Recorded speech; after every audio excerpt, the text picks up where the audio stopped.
Bismillahirrahmanirrahim. Assalamualaikum warahmatullahi taala wabarakatuh. Alhamdulillahi rabbil alamin. Segala puji bagi Allah, Tuhan sekalian alam. Wassalatu wassalamu ala sayyidina Muhammad wa ala alihi wa sahbihi ajma'in. Selawat dan salam untuk junjungan Nabi Muhammad sallallahu alaihi wasallam serta kepada seluruh keluarga baginda dan juga para sahabat. Allahumma aftah bainana wa baina qaumina bil haqq wa anta khairul fatihin. Alhamdulillah, apa khabar semua? Sihat? Masya-Allah, hari ini kita dapat lagi sambung pembelajaran kita ya untuk tasawur Islam. Hari ini kita akan lihat pada pelajaran yang kedua, iaitu sistem keuangan Islam. Ya, pada pelajaran yang pertama iaitu sistem ekonomi Islam. Ya, kita ada 3 siri live dan juga kita ada 4 siri pengukuhan. Ya, Ustazah harap sangat supaya pelajar-pelajar tidak ketinggalan untuk siri-siri pembelajaran kita yang sebelum ini. Okey, kita dah masuk hari ini pada pelajaran yang kedua. Tapi sebelum tu, Ustazah nak ingatkan ya, ada yang belum siri pengukuhan, okey, tolong ambil inisiatif bersungguh-sungguh untuk menguasai pelajaran yang pertama. Okey, hari ini objektif pembelajaran kita ya ada 4 objektif pembelajaran kita yang kita fokuskan pada hari ini. InsyaAllah yang pertama, menyatakan konsep muamalat dalam Islam. Ya, apa dia muamalat dalam Islam? Okey, yang kedua, menyatakan matlamat muamalat Islam. Okey, yang ini matlamat dia. Apa matlamatnya? Okay, yang ketiga, menjelaskan prinsip muamalat Islam. Kalau ingat, masa sesi pelajaran yang pertama, kita ada juga konsep, kita ada asas, betul tak?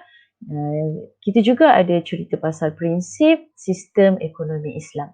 Ya, okay, sama juga dengan sistem keuangan, ya, kita juga kena boleh menjelaskan apa dia prinsip muamalat dalam Islam. Yang keempat, menjelaskan ciri-ciri muamalat Islam.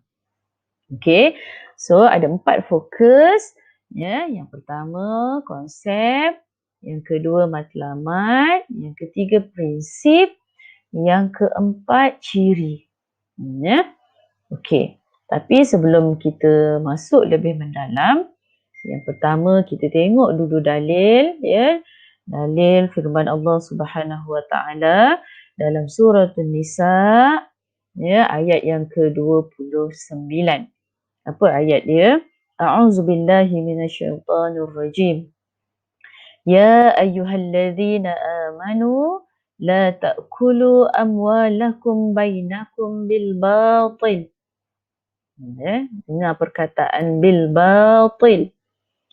Illa an takuna tijaratan an taradin minkum. Okey, apa maksud dia? Wahai orang-orang yang beriman, janganlah kamu memakan benda sesama kamu dengan jalan yang batil. Ya, jalan yang batil, bil batil. Ya. Kecuali dengan perniagaan yang dilakukan secara saling meredai antara kamu.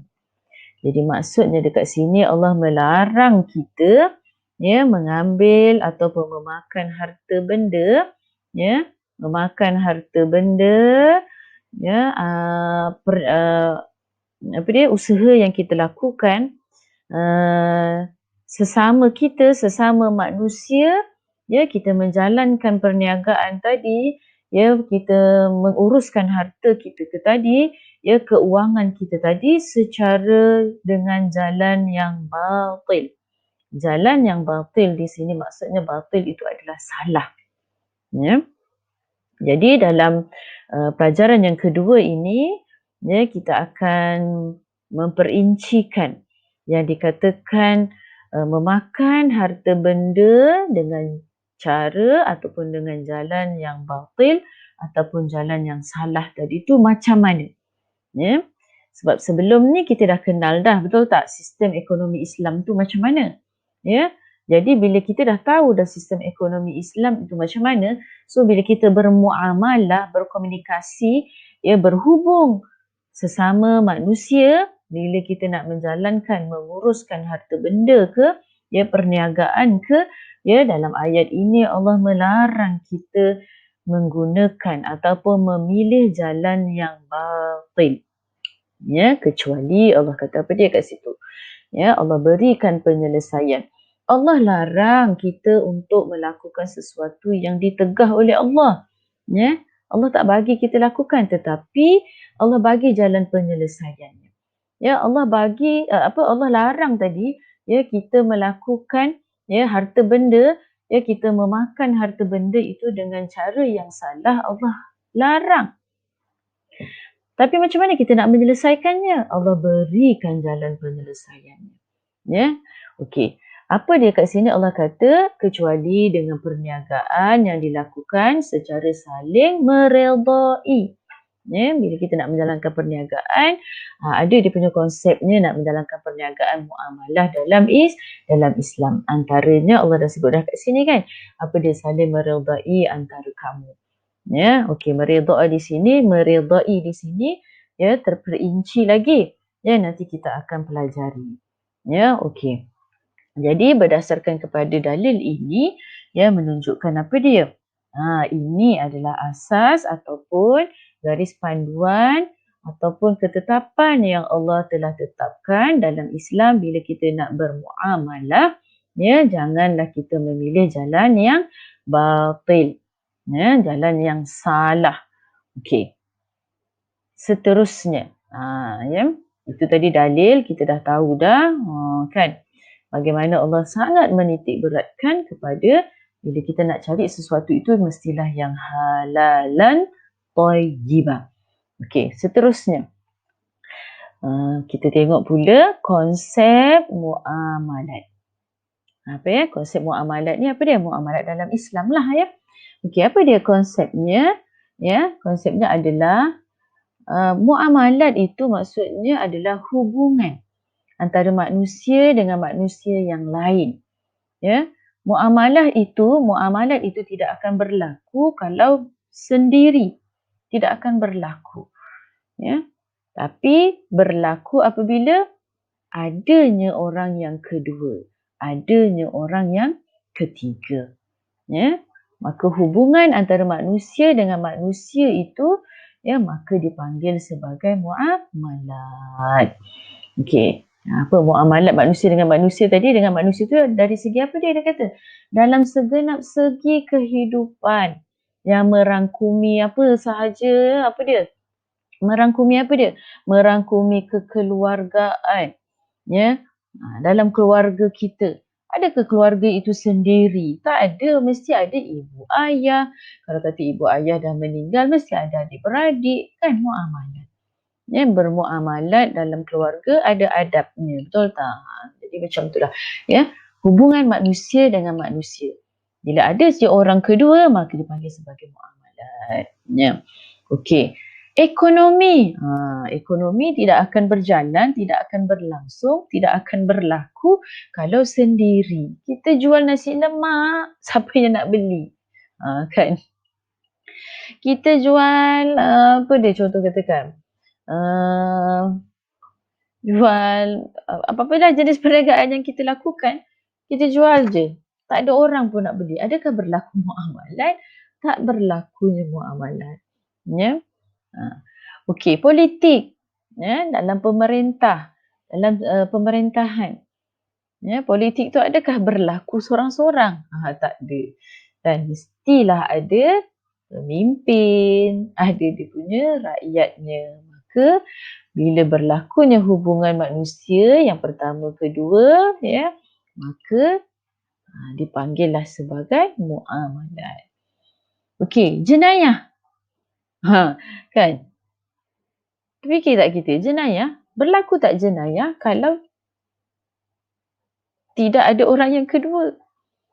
Kan? Contoh katakan membunuh.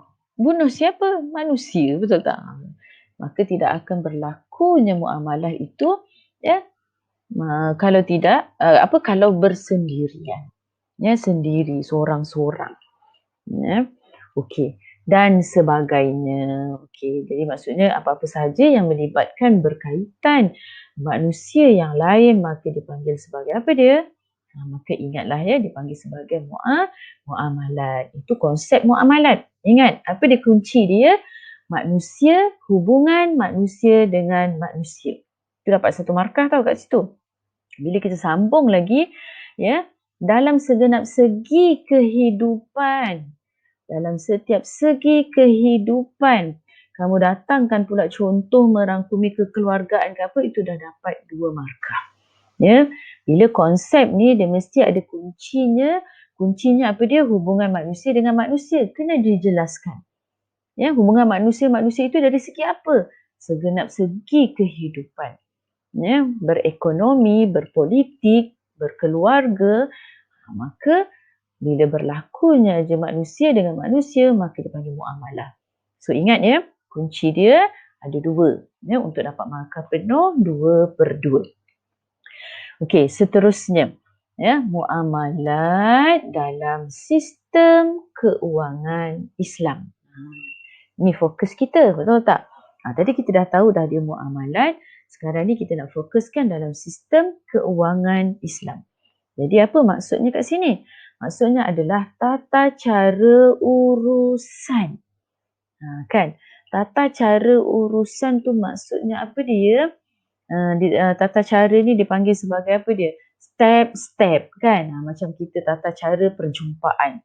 Kan? Tata cara perhimpunan. Kan? Ada dia punya step dia. Siapa yang dekat depan, dalam satu barisan tu ada berapa. Samalah juga dengan ya, keuangan Islam. Ada dia punya tata cara urusan hariannya. Ada tata caranya. Ya, tata caranya apa ni tadi?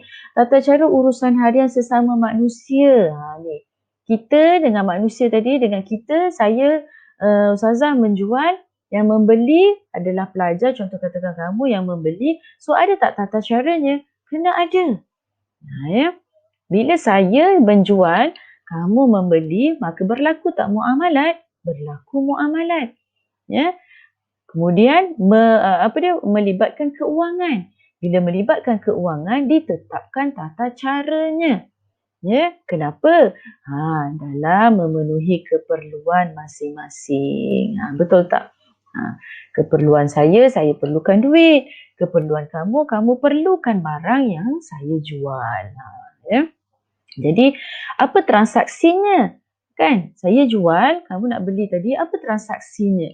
Kan, selain daripada tata cara yang ditetapkan dalam Islam, apa transaksinya? Transaksinya adalah keuangan, duit tadi, wang tadi.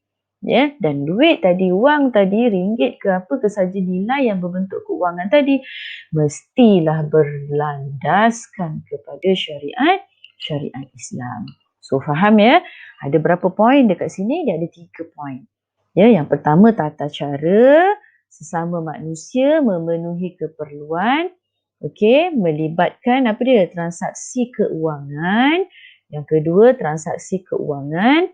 Okey, yang ketiga, mestilah berlandaskan kepada syariat Islam. Kan? Tata caranya tu, okey, apa yang kita boleh masukkan dalam tata cara transaksi keuangan tadi. Transaksi keuangan yang Ustazah jual, kamu beli tu, jadi kita masukkan dalam apa dia? Muamalah jual beli, betul tak? Kan, dalam jual beli tadi, ada apa dia? Ada dia punya rukun dia, betul tak? Ada dia punya syaratnya, ada dia punya adabnya. Jadi kat situlah dia pentingnya muamalat dalam sistem keuangan Islam. Ya. Sebab transaksi keuangan ini, kalau kita tidak berlandaskan kepada syariat Islam, nanti kita akan masuk, nanti Ustazah akan ada cerita pada slide yang seterusnya. Okey, boleh faham ya? Tadi yang pertama konsep muamalat. Ya, yang ini pula apa dia? Konsep muamalat, apa dia? Sistem keuangan Islam. Tajuk kita hari ini, ya. Okey. Seterusnya. Tadi kita dah ingatkan objektif pembelajaran kita tadi. Okey, sekarang kita tengok pula kepada matlamat. Apa matlamat sebenarnya dalam muamalat Islam ini? Ya, kenapa ditetapkan tata cara ni tadi? Ya, kenapa mesti berlandaskan kepada syariat Islam tadi? Mesti ada sebabnya, matlamatnya, tujuannya, misi, visinya tadi kan. Okey, tidak lain dan tidak bukan hendak mengawal manusia dalam mengurus ekonomi dan keuangan. Ya. Muamalat Islam ini ditetapkan dalam syariat Islam ini sebabnya apa dia? Sebab nak mengawal manusia. Ya. Nak mengawal kita ni. Kita ni manusia yang nak mengurus ekonomi. Kita ni yang nak mengurus keuangan tu tadi. Ya. Kenapa? Agar lahir masyarakat yang bersatu padu. Kan? Nampak tak? Ya, mengawal manusia dalam mengurus kewangan tadi supaya kita ini, ya, ahli masyarakat ni tadi, lahirnya tadi apa dia? Dalam hidup dalam bersatu padu. Harmoni, saling menghormati dan aman. Ya, kita nak urus keuangan kita nak urus ekonomi kita, jangan sampai kita menganiaya orang lain. Nampak tak? Sebab kita nakkan setiap individu yang lahir dalam masyarakat kita ini bila mengurus keuangan ekonomi mestilah berlandaskan kepada syariat Islam supaya apa dia? Supaya kita ini hidup dalam harmoni. Tidak berlakunya penipuan.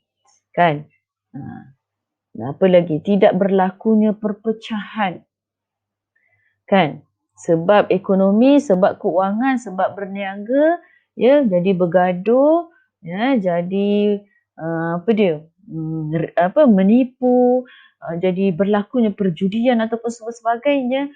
Islam tak nak. Sebenarnya bila bermuamalat ini, ya, keuangan Islam melibatkan keuangan ekonomi, sebenarnya Islam nak kita bersatu padu. Ya, Islam nak kita ini bila menjalankan aktiviti ekonomi, ya, kita hendak hidup dalam harmoni, aman dan saling hormat menghormati. Ya. So kat situ juga ada 3 poin. Yang pertama mengawal manusia, kawal apa? Kawal mengurus ekonomi dan keuangan. Kenapa? Sebab nak melahirkan individu masyarakat yang bersatu padu, harmoni, saling menghormati dan aman. Kenapa? Bila kita bersatu padu, ya, bila kita harmoni, aman, maka ekonomi kita jadi semakin maju. Betul tak? Cuba bayangkan kalau ekonomi kita, hidup masyarakat kita ini saling berpecah, bergaduh, menipu. Macam mana kita nak menjalankan aktiviti ekonomi? Kan? Mestilah ekonomi akan jadi rudum, lemah, tak kuat. Ya? So nampak tak fokusnya, matlamatnya di situ. Okey, seterusnya ni dia. Prinsip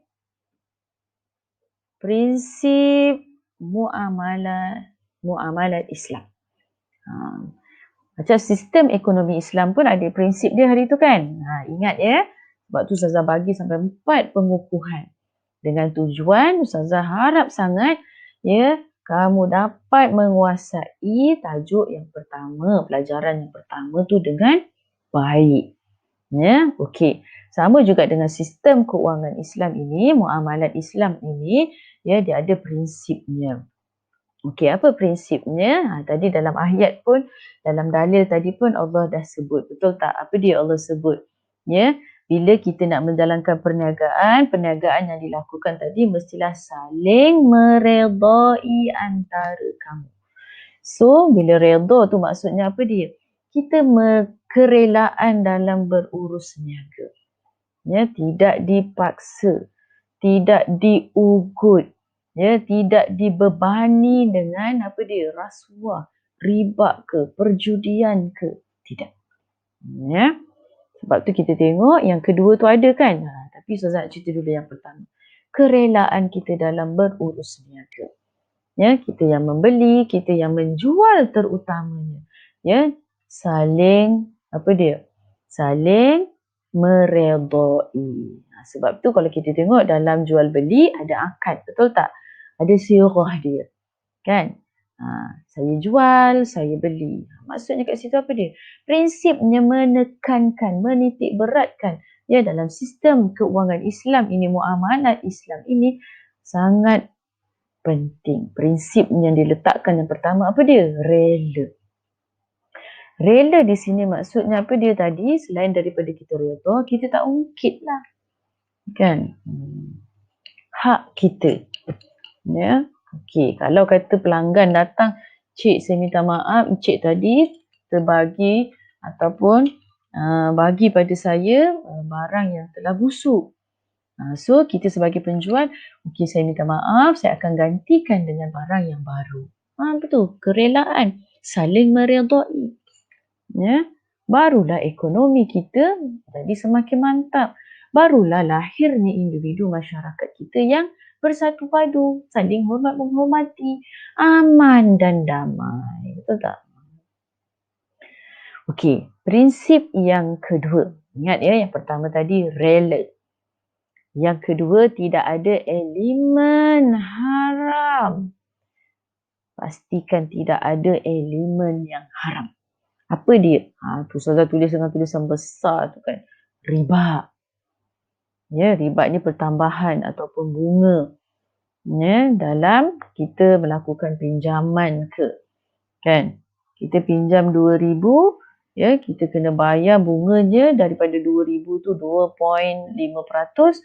Jadi kita kena bayar RM2,250. Mana datangnya RM250 tu? Riba. Kan? Gharar. Gharar ni maksudnya tak jelas. Berlakunya penipuan ataupun pembohongan. Ketidakjelasan. Ya, tak jelas. Ya, dijual barang, dijual apa sajalah yang dijual kan. Tak jelas itemnya. Kan? Contoh katakan item yang dipaparkan cantik, menarik kan, ataupun sebagainya. Tapi bila sampai barang tu kat kita, lain daripada jadi berlakunya gharar. Dan yang ketiga, elemen haram yang ketiga, apa dia? Perjudian. Jangan sampai berlakunya perjudian, pertaruhan, ya, yang melibatkan apa dia? Keuangan. Tujuannya kenapa? Nak kaya cepat, nak senang cepat, betul tak? Tanpa usaha yang lebih, betul tak? Perjudian. Okey, so elemen-elemen yang haram ini, ya, dalam muamalat Islam, dalam keuangan Islam, bersih, suci, tak ada. Ya. Okey. Prinsip yang ketiga, urus niaga, ya. Urus niaga yang kita lakukan tadi tidak membawa kepada kerosakan terhadap struktur ekonomi dan juga sosial masyarakat. Ya, urus niaga tadi yang kita yang kita lakukan tadi tidak sampai merosakkan. Contoh katakan urus niaga yang kita nak lakukan apa dia? Dadah. So bagaimana struktur ekonomi kita? Tak bersih, betul tak? Ekonomi kita tak mantap lah. Kenapa? Sebab merosakkan, kerosakan yang membawa kepada sosial masyarakat. Kan, dadah. Tahu je lah apa kesannya kan kepada masyarakat. Ya, so ingat ketiga-tiga prinsip ni. Yang pertama rela, ya, dalam urus niaga. Yang ketiga tidak ada elemen haram. Ingat elemen haram tu 3 tadi. Dan bila kita menjalankan urusan perniagaan, pastikan tidak membawa kepada kerosakan. Ya, kerosakan pada ekonomi itu sendiri ataupun kerosakan kepada sosial masyarakat kita. Ya, contoh yang paling senang tadi itulah dadah. Nampak sangat, betul tak? Ya. Okey. Ustazah harap prinsip ni ya senang aja kamu nak ingat, dia tak banyak pun ya dan boleh faham dan terus saja ingat. Okey, boleh ya? Okey, seterusnya kita tengok pada ciri-ciri muamalat Islam. Ciri-ciri ni penting. Ya, ciri-ciri ni penting ni. Selain daripada prinsip tadi, prinsip tu maksudnya pegangan. Ya, apa kita nak bila dalam muamalah Islam ni mesti kita pegang prinsip tersebut. Ya, okey. Ciri-ciri ni pula, apa ciri-ciri prinsip tu tadi? Ya, pegangan kita tadi, apa dia prinsipnya? Apa ciri-cirinya? Mestilah bersumberkan Al-Quran dan hadis. Ya. Mesti bersumberkan Al-Quran dan hadis. Ya, rujuk kepada Al-Quran dan hadis. Ya, rujuk kepada para ulama. Ya, ciri-cirinya. Andai kata ciri-ciri yang kita nak jalankan ya dalam muamalat tadi, ciri-cirinya tak ada pun dalam Al-Quran. Ya, Rasulullah tak pernah pun buat. Ya, Rasulullah tak pernah pun lakukan. Apa dia contohnya? Apa contohnya? Contoh katakan rokok ke kan? Ataupun apa dia? Vape ke kan? Rujuk tak dulu Al-Quran kita nak menjalankan perniagaan tersebut? Adakah prinsipnya, kembali kepada prinsip tadi, adakah prinsipnya tadi boleh membawa kepada kerosakan sosial masyarakat? Kan? So ciri tersebut kita dah tengok, dah cari, kembali pula kepada prinsip tadi. Okay, so barulah kita boleh menjalankan muamalat tersebut. Okey, yang kedua, ni redha meredai dalam urusan antara kedua-dua belah pihak. Kan tadi kita dah tahu bahawa muamalat itu manusia kan, hubungan manusia dengan manusia. So mestilah redha meredai. Rela tadi kan, saudara sebut tadi kan. Ya.